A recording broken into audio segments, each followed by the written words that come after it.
The air is soft and warm. We've just started a 600-mile river journey that you could either call a pilgrimage or a post-mortem on time long past. We're passing palm trees and mud hut villages, sugar plantations, and a panorama that hasn't changed in any of its essentials in 5,000 years. Caesar would have recognized that helmsman's features. Mark Antony would have seen hundreds of such like feluccas carrying sugarcane and cotton, for we're navigating the world's most historic river.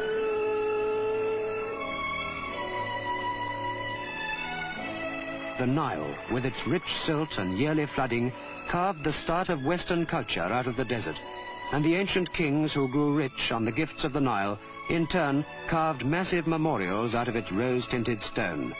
Luxor Temple, where Ramesses left his huge monuments to dwarf us and the centuries to near insignificance.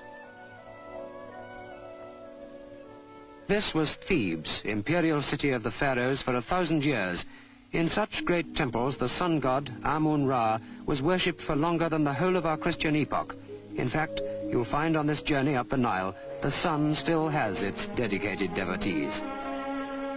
For centuries, tomb robbers scoured the Nile Valley, rifling the sepulchres, and in the Middle Ages, even grinding mummies to a powder that was sold as medicine. And waves of religious fanatics systematically defaced whatever ancient monuments they came across to blot out the idolatry of these pre-Christian beliefs. The wonder is that anything so unspoilt as this temple at Edfu could escape their destructive zeal.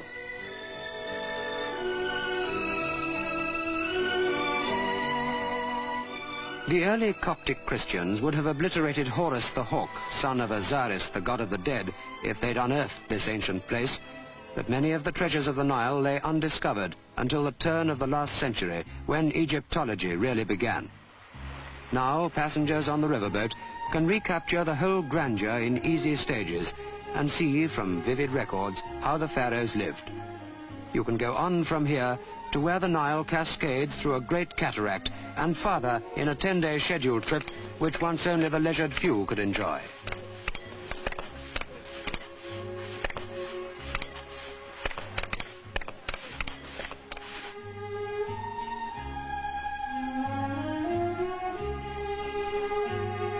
This is the winter scene on the great, wide, winding waterway after the June floods have run riot and the dam sluice gates have been shut to regulate the flow. There's a scurrying aboard, for this is the season when the steamer can edge in and disembark visitors on the clay bank here at Kom Ombo, so they can see one of the last temples of the Upper Nile that isn't threatened with flooding when the big new dam is built just upriver at Aswan.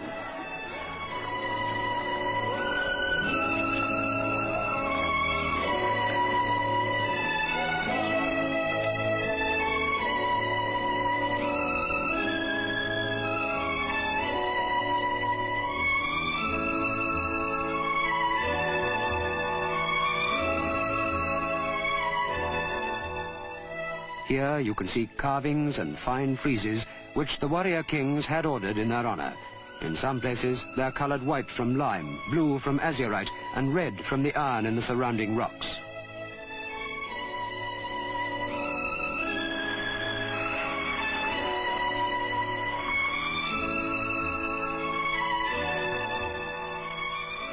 Nubia, and now the backcloth is empty and scrubland. Here's the dry land that will be buried deep underwater, along with a score of temples ages older than Methuselah. These sphinxes at Wadi el-Sibah, which became water animals when the first dam was built, will be moved, together with the temple, when the new, bigger one is there. But there are others which may disappear and disintegrate.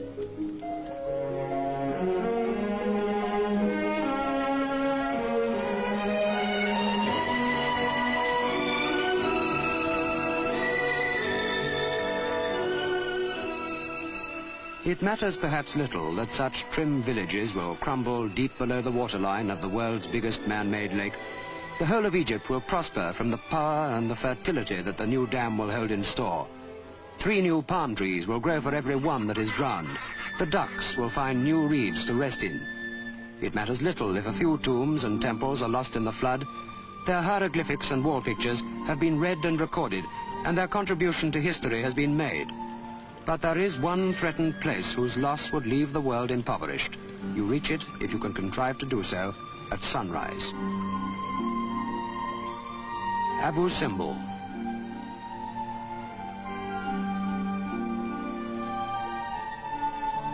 The rock temple, built again by the pharaoh Ramesses, was carved out of the sandstone face of the cliffs.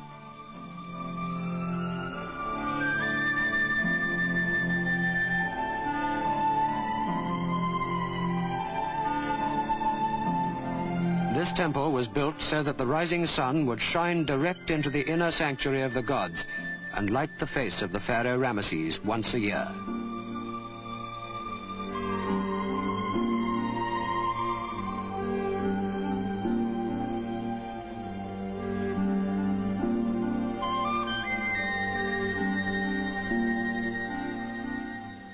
By the side of the towering pharaoh, even his favorite queen was of small significance, not reaching much more stature than the hordes of Asiatic prisoners depicted under his mighty feet.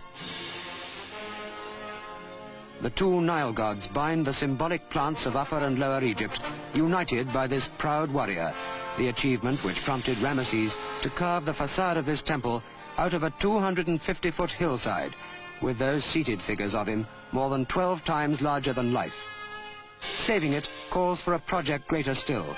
One costly plan is to cut it loose from the cliff and inch it onto a series of concrete slabs, together with Queen Nefertari's own boudoir temple alongside.